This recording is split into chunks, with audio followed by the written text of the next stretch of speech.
दोस्तों हमने अक्सर अपने चैनल पे Indian independent horror film makers को सपोर्ट किया है और आज की वीडियो भी कुछ ऐसी ही होने वाली है। आज मैं दो हॉरर शॉर्ट फिल्म्स को एक्सप्लेन करूंगा और ये दोनों फिल्म ही YouTube पे फ्री में अवेलेबल है, जिसे आप डिस्क्रिप्शन और पिन्ड कमेंट में दिए गए लिंक की मदद से देख पाएंगे। इनफैक्ट आई वुड से कि आप जरूर इन दो फिल्मों को देखिए ताकि हम इंडिपेंडेंट फिल्म मेकर्स को सपोर्ट कर सकें। So now with that said, let's roll the intro.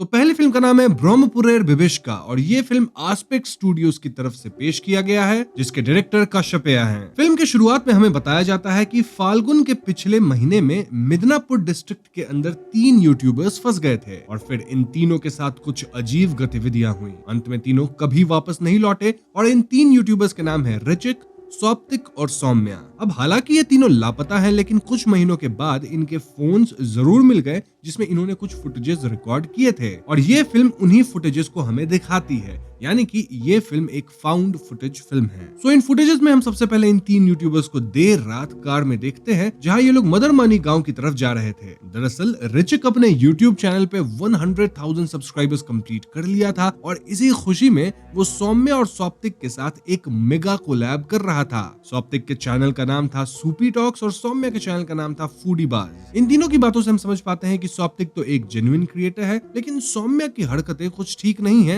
As वो अपने चैनल को सिर्फ कंट्रोवर्सी करके ग्रो करना चाहता है। अब रास्ते में अचानक इन्हें एक औरत दिखती है जो कि व्हाइट साड़ी में इनके कार के करीब आती है, लेकिन जब तक ये लोग कार रोक के नीचे उतरते ये औरत भाग चुकी थी। इसके ठीक बाद इनकी कार भी खराब हो जाती है और कार को ठीक करने की कोशिश में ही ये लोग रात गुजार देते हैं, ऑल्दो कार ठीक नहीं होती। बस फिर क्या था, इन्हें प्लान करना पड़ता है कि ये मदरमानी गांव में ही रुके। अब अगली सुबह सौप्तिक ऋचिक पे थोड़ा भड़क रहा था क्योंकि सौप्तिक के हिसाब से ऋचिक को सौम्या के साथ कोलैब नहीं करना चाहिए था, एज सौम्या सिर्फ कंट्रोवर्सी वगैरह में रहता है। लेकिन ऋचिक का कहना था कि सौम्या की सोशल मीडिया पे रीच अच्छी है और इसीलिए वो इसके साथ कोलैब किया है। फिर सुबह ये लोग टाउन में घूमते हैं और इन्हें एक दुकान पे पता लगता है कि कार रिपेयर शॉप 5 मील दूर है। दुकानदार इन्हें ये भी बताता है कि गांव की एक प्रथा है जिसके हिसाब से कोई भी टूरिस्ट जब यहाँ आता है तो उन्हें कम से कम 5 दिन रुकना पड़ता है। वो आगे कहता है कि यहाँ रेखा माँ नाम की एक साधिका है जिनसे इन्हें बात करनी होगी, मतलब परमिशन लेनी होगी और तभी ये लोग यहाँ से निकल सकते हैं, वरना कुछ बहुत बुरा होगा। अब ऋचिक इस दुकानदार की बात को इग्नोर करता है और तभी गांव का एक लड़का विकी यहाँ ये कहते हुए आता है कि रेखा माँ गायब हो गई हैं। विकी की बातों से हम समझ पाते हैं कि कल रात कार के सामने जो व्हाइट साड़ी में औरत आई थी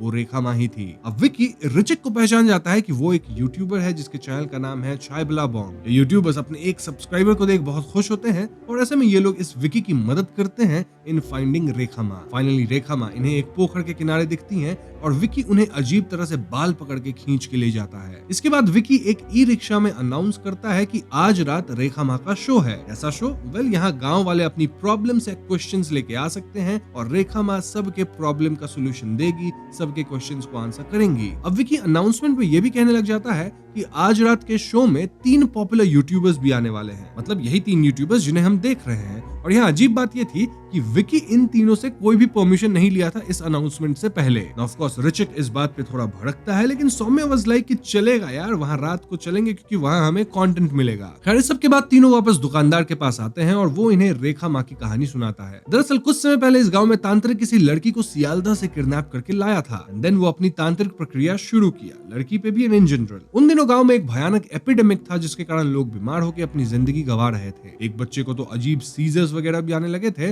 और तब तांत्रिक अपनी तंत्र विद्या और रिचुअल्स की मदद से उस लड़की के अंदर यानी रेखा माँ के अंदर डेमीगॉड को लाया और रेखा माँ उस बच्चे को पूर्ण रूप से हील कर दी। अब सुनने में ये कहानी अजीब थी, लेकिन ये 3 यूट्यूबर्स कुछ क्वेश्चन नहीं करते, रादर ये पासी के जगदम्ब होटल में एक कमरा ले लेते हैं। यहाँ इनके बीच फिर से बहस हो जाती है, जहाँ सौम्या तो रात वाले शो में जाना चाहता था फॉर कंटेंट, लेकिन सौप्तिक इसके फेवर में नहीं था। अभी इनके कमरे में वही लड़की आती है जिसे सब रेखा माँ बुला रहे थे और ये लड़की इन तीनों से मदद मांगने लग जाती है। वो कहने लगती है कि गांव वाले उससे अजीब चीजें करवाते हैं और इससे पहले रेखा आगे कुछ बताती, विकी यहाँ रेखा को ढूंढते हुए आ जाता है और वो रेखा को वापस अजीब तरह से धक्का देते हुए खींचते हुए ले जाता है। अब उस रात ये तीनों यूट्यूबर्स रेखा माँ वाली शो पे जाते हैं और वहाँ विकी इन्हें फ्लैश लाइट वगैरह जलाने से मना करता है। हम देखते हैं कि एक झोपड़ी के अंदर तांत्रिक होता है और वहाँ रेखा माँ पजेस्ड हालत में थी। गांव के कुछ लोग रेखा माँ से सवाल कर रहे थे, लाइक उनका कुछ पर्सनल नुकसान हुआ है तो कौन किया है, एंड इस तरह के ही पर्सनल क्वेश्चंस। और रेखा माँ इनके सवालों का जवाब दे रही थी, वो भी कैरेक्टर्स के अलग अलग आवाज में।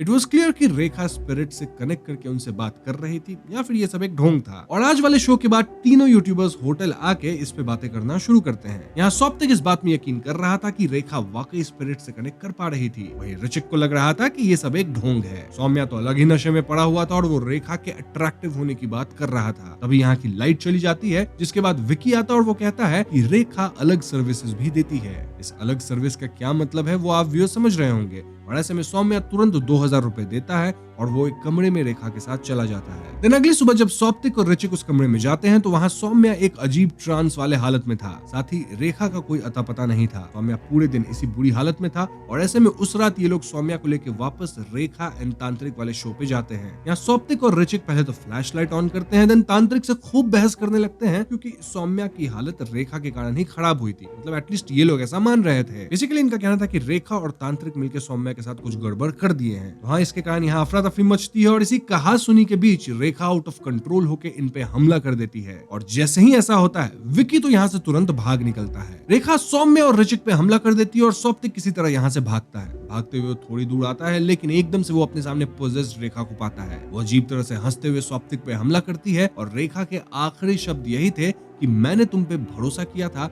और तुम लोगों ने मुझे धोखा दिया। यहीं पे फिल्म खत्म होती है और हम ये तो जानते ही हैं कि उस दिन के बाद से ये तीनों यूट्यूबर्स लापता हैं। तो दोस्तों ये थी ब्रह्मपुरेर विभीषिका फिल्म की कहानी, जो कि एकदम स्ट्रेट फॉरवर्ड है, लेकिन यहाँ कुछ हिडन या डीपर मीनिंग्स भी हैं जिस पे अब हम बात करेंगे। तो फिल्म दिखाती है कि कैसे मॉडर्न कंटेंट क्रिएशन ने हमारी लाइफ के परसेप्शन को बदल दिया है। पूरी तरह से फाउंड फुटेज स्टाइल में शूट की गई ये फिल्म रिफ्लेक्ट करती है कि कैसे हमारी डेली लाइफ टेक्नोलॉजी और सोशल मीडिया पे डीपली रिलायंट हो गई है और इससे ऐसा लगता है जैसे हम एक सिमुलेटेड वर्ल्ड में जी रहे हैं। ये पोस्ट मॉडर्न कंटेंट क्रिएटर्स पे एक सैटायर है जो व्यूज और एंगेजमेंट पाने के लिए अक्सर एथिकल और मोरल बाउंड्रीज क्रॉस करते हैं, जिसका अल्टीमेट रिजल्ट डिस्ट्रक्टिव कॉन्सिक्वेंसेज ही होते हैं। फिल्म रूरल वेस्ट बंगाल की डीप रूटेड पॉलिटिक्स को भी कैप्चर करती है और एक्सप्लोर करती है कि कैसे ब्लैक मैजिक और पोजेशन में ब्लाइंड बिलीफ अब भी लोगों को मैनिपुलेट और डिसीव कर सकता है। रेखा का कैरेक्टर एक्सप्लॉयटेशन, सेक्सुअल असॉल्ट और वल्नरेबिलिटी जैसी थीम्स को भी यहाँ सिंबलाइज किया गया है और ये इस फिल्म में दिखाई गई हार्श रियलिटीज को एम्बॉडी करने वाला एक पिवोटल फिगर बनता है। लेकिन इस फिल्म की सबसे डरावनी बात इसकी फाइनल शोडाउन या उसके वायलेंस के मोमेंट्स नहीं है, बल्कि वो deeper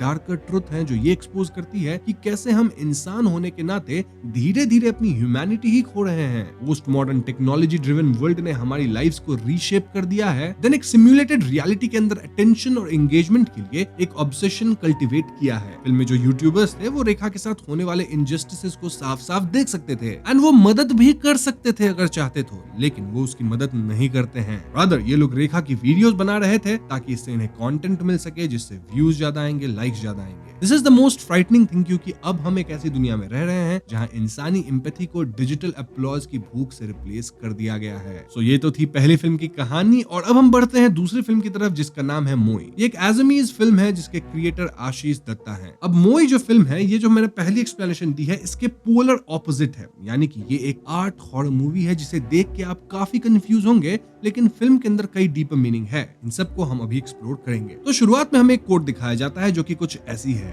it is hidden within the soul of all beings, only the subtle seers with share intelligent are capable of seeing it. Makers के हिसाब से ये कठोपनिषद में बताया गया है। यहाँ हम एक इंसान को देखते हैं जो कि ट्रेन स्टेशन के पास अपनी नोटबुक में कुछ स्क्रिप्ट जैसा लिख रहा होता है। देन स्क्रीन पे एंजाइटी करके टेक्स्ट आती है और ये इंसान अपने घर की लॉक ओपन करता है। अंदर जाते कोई उसके सर पे वॉर करता है और ये इंसान गिर जाता है। आगे कुछ डिफरेंट विजुअल्स आते हैं जिसके बाद हम उसी इंसान को फोन पे बातें करते देखते हैं। ऑल्दो अब ऐसा लग रहा था मानो इस इंसान के हाव भाव बदल चुके हैं। कह रहा होता है कि उसका कोई कुछ नहीं बिगाड़ सकता क्योंकि इस ब्रह्मांड के सभी जीव नश्वर हैं, मतलब टेम्पररी हैं और समय के साथ कमजोर पड़ते हैं या बिगड़ते जाते हैं, जबकि वो खुद इनविंसिबल या इमॉर्टल है। इसके बाद कुछ डिफरेंट सीन्स आते हैं और वॉइस ओवर में हमें डिजायर्स की बातें बताई जाती है। लाइक जो इस दुनिया में है वो भगवान के ही छोटे छोटे अंश हैं। हमारी आत्माएं उस परमात्मा का ही हिस्सा है, ठीक वैसे ही जैसे समुद्र की हर बूंद समुद्र का ही अंश है। भगवान के अनंत अंशों में से कुछ यानी हम जैसे जीव 5 तत्वों से यानी कि पृथ्वी, जल, अग्नि, वायु और आकाश से बने हैं और इसी से हमारा जो एक स्थूल शरीर है वो बनता है। हमारी आत्मा तो परमात्मा का अंश है, लेकिन वो इस फिजिकल बॉडी के अंदर है। यही असल समस्या है, क्योंकि जब हम इस शरीर में आते हैं तो हम इसकी माया में खो जाते हैं। हम इस शरीर की खूबसूरती, शक्ति या किसी भी खूबी पर घमंड करने लगते हैं और इस घमंड में हम ये भूल जाते हैं कि हमारा असली रूप तो आत्मा है। हम इस नश्वर शरीर को ही मेन समझ लेते हैं, यानी आई, यानी कि मेरा शरीर, और मोई।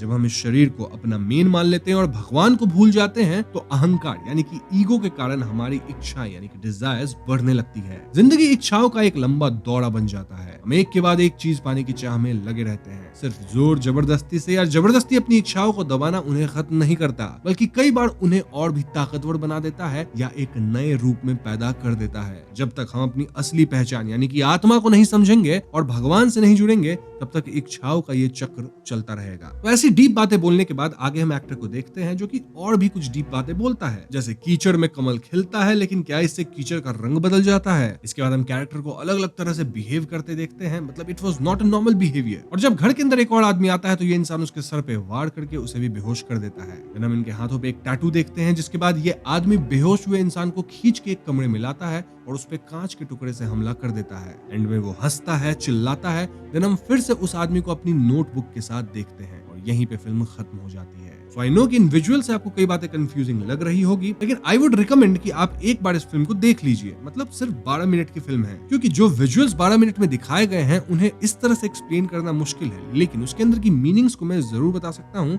जो कि अब मैं आपको बताऊंगा। सो डायरेक्टर ने अपनी फिल्म मोई को सिर्फ एक कहानी सुनाने का जरिया नहीं माना है, बल्कि उनका कहना है कि ये एक बहुत ही सिंबॉलिक फिल्म है जो मूड और माहौल पे ज्यादा फोकस करती है। बताते हैं कि फिल्म का जो प्रोटैगनिस्ट अपनी स्क्रीन प्ले लिखता है वो दरअसल उसकी अपनी सेल्फ इंट्रोस्पेक्शन है, जिससे ये साफ होता है कि किरदार नेगेटिविटी में कितना गहरा डूबा हुआ है। डायरेक्टर के लिए ये फिल्म सिर्फ एक प्रोजेक्ट नहीं थी, बल्कि एक बहुत ही पर्सनल सफर है। उन्होंने इस फिल्म में कई रोल्स प्ले किए हैं और हर रोल उनकी अपनी अलग अलग इमोशंस को दर्शाता है। उनके हिसाब से मोई उनकी क्रिएटिविटी और साइकोलॉजिकल जर्नी का एक सच्चा रिफ्लेक्शन है। अब वो नेगेटिविटी के नेचर को भी समझते हैं। हमारी आम जिंदगी में हम अक्सर एक्सपीरियंसेस को एक नेगेटिव लेंस से देखते हैं, क्योंकि हमें लगता है कि इससे हम सेफ रहेंगे और चीजों को बेहतर तरीके से नेविगेट कर पाएंगे। लेकिन डायरेक्टर कहते हैं कि जब ये नेगेटिविटी हम पर हावी हो जाती है तो ये हमारी सारी इमोशंस को ढांप लेती है और लाइफ को समझने की हमारी दिमागी क्षमता को बहुत छोटा कर देती है। हमारा फोकस सिर्फ उस एक चीज यानी उस नेगेटिविटी पे रह जाता है। डायरेक्टर नेगेटिविटी को डिस्क्राइब करते हुए कहते हैं कि ये सब कुछ निगल जाती है,